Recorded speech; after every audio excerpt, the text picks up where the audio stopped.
In 1910, 6 men boarded a secret train to a private island off Georgia.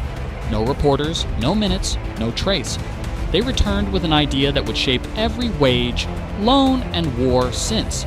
The world changed that week. But who gave them permission?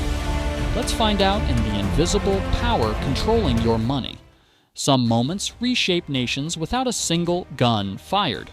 In 1910, inside a luxury train heading south from New Jersey, a small group of bankers and senators began rewriting the future of money.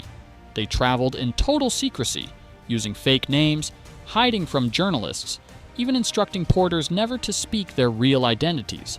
The destination was Jekyll Island, a private resort off the coast of Georgia owned by the richest men in America. Names like Rockefeller, Morgan, and Aldrich. The group met inside the private clubhouse lit by oil lamps, guarded by staff who had no idea what they were guarding. The plan they built over 9 nights would later become the foundation for a system that could print money, control credit, and stabilize, or crash, entire economies.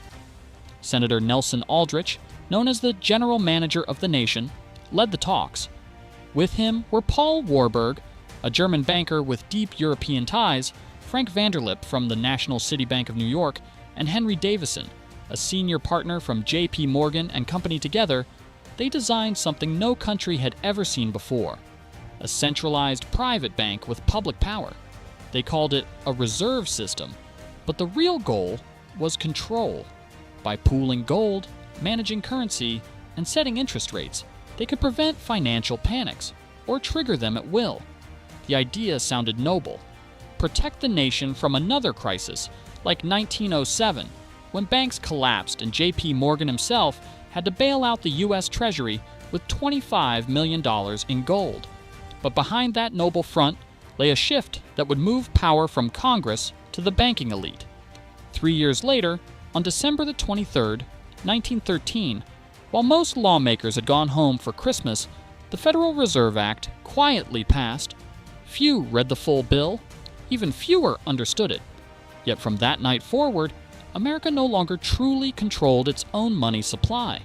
Every dollar printed, every loan created, every boom and collapse that followed would trace back to that single meeting on a hidden island. And from that day, the question lingered: who really owns the idea of money? Now here came the moment when this quiet system learned to move the world. When the First World War broke out in 1914, the system created on that island suddenly had its first real test. The United States was still neutral at the start, but money already had a side. Europe was burning through gold. Britain and France needed weapons, food, and fuel, and they needed them fast. American factories could supply it, but the payments had to move through someone. That someone became a new network of private banks, guided by the quiet force behind America's money system. By 1915, these banks helped issue over $500 million in bonds for the Allies, funneled through Wall Street. The profits were huge, but the reach was even greater. For the first time, the flow of war money ran through a single financial channel, controlled not by generals or presidents, but by financiers in New York. Then came 1917. America entered the war, and the machine went into full gear. The government raised $21 billion through Liberty bonds, each campaign promoted by Hollywood stars, parades, and patriotic posters. Families invested their savings, believing they were helping soldiers overseas. But every dollar borrowed meant more power for those who managed the debt. After the war ended in 1918, Europe was shattered. Germany owed 132 billion gold marks in reparations. Currencies collapsed, governments begged for loans, and the same American network stepped in again, offering stability at interest. The global economy began to orbit around one axis: U.S. credit. In the 1920s, this system became unstoppable. It dictated who could rebuild, who could borrow, and who would stay poor. A British journalist wrote in 1927, "The world's money lives in New York now." He was right.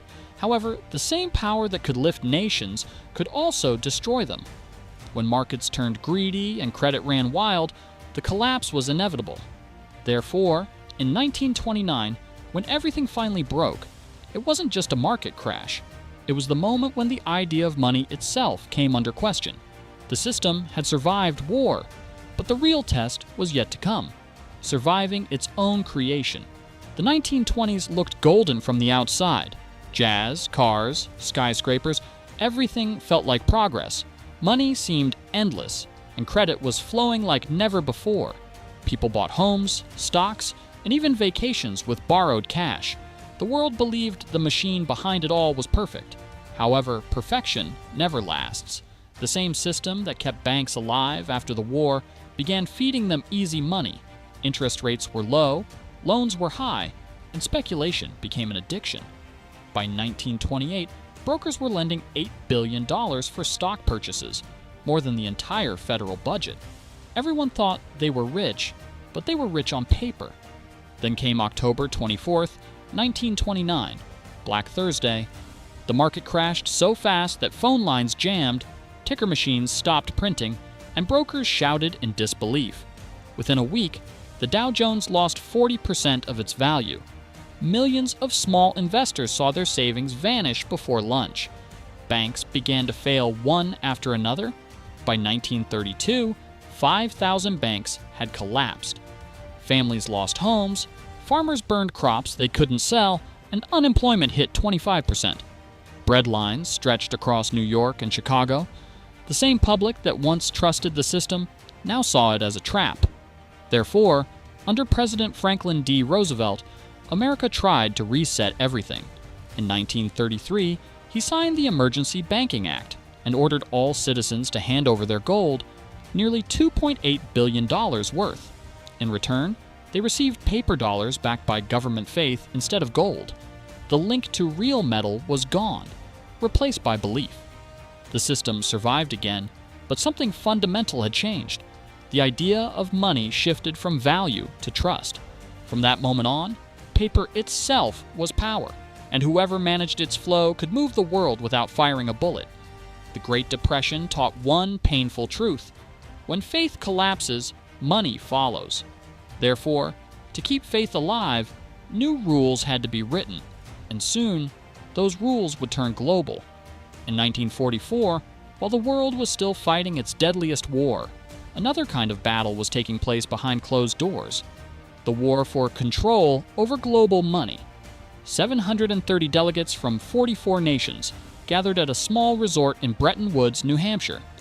They met for 3 weeks under heavy security, far from reporters and the chaos of Europe. Their mission sounded simple: rebuild the world economy after years of war. But what they built there went far beyond recovery. It became the foundation of modern global power. The key figure was John Maynard Keynes, the British economist who believed governments should manage demand and spending. Across the table sat Harry Dexter White from the U.S. Treasury, representing a country that now held 2/3 of the world's gold. The talks were intense. Nations argued over currencies, reparations, and sovereignty. But in the end, the deal favored one rule: the dollar would become the anchor of world trade. Under the Bretton Woods Agreement, every major currency was tied to the U.S. dollar, and the dollar itself was pegged to gold at $35 per ounce. To enforce this system, 2 new global institutions were born: the International Monetary Fund and the World Bank. Together, they would lend money, stabilize exchange rates, and oversee international finance. However, behind this structure stood one unspoken truth: whoever controlled the dollar controlled the system. Therefore, while other nations rebuilt from ruins, America became the world's banker. Factories in Germany and Japan were financed in dollars. Oil, gold, and trade contracts across the planet began clearing through New York. By 1950, the United States held 70% of global gold reserves and produced half of the world's goods. The system worked beautifully, until others started questioning why one nation should set the price of everything. The peace built at Bretton Woods was real, but it came with strings, and those strings, tied to gold, would soon snap, pulling the entire world into a new kind of crisis. By the late 1960s, the world started asking questions. Why was the United States printing more money than it had in gold? The promise of $35 per ounce still stood, but behind the vault doors at Fort Knox, the gold was running out. Wars were draining everything. Vietnam alone cost over $120 billion, and President Lyndon Johnson's Great Society programs added billions more. Therefore, Washington needed dollars, and printing became easier than cutting spending. But other nations could see the problem. France, under President Charles de Gaulle, began trading in dollars for real gold. Between 1959 and 1971, foreign governments pulled over half of America's reserves out of the vaults. The system that held the post-war world together was cracking. Then, on August 15, 1971, President Richard Nixon appeared on live television. His words were calm, but history flipped in that moment. He said the United States would temporarily suspend the convertibility of the dollar into gold. Temporary turned into permanent. The gold standard ended that night. Money no longer represented metal. It represented faith. Faith in the government, faith in stability, faith in the future. The dollar became a promise backed by power. And because every other major currency was tied to the dollar, the entire global system changed in one broadcast. Then came the 1970s oil shock. Prices jumped 4 times higher in a year. Inflation soared to 13%, mortgages doubled, and wages froze. Therefore, new financial tools emerged: derivatives, futures, swaps, all designed to manage risk that could no longer be controlled by gold. This new age of money was elastic. It could expand or contract at will.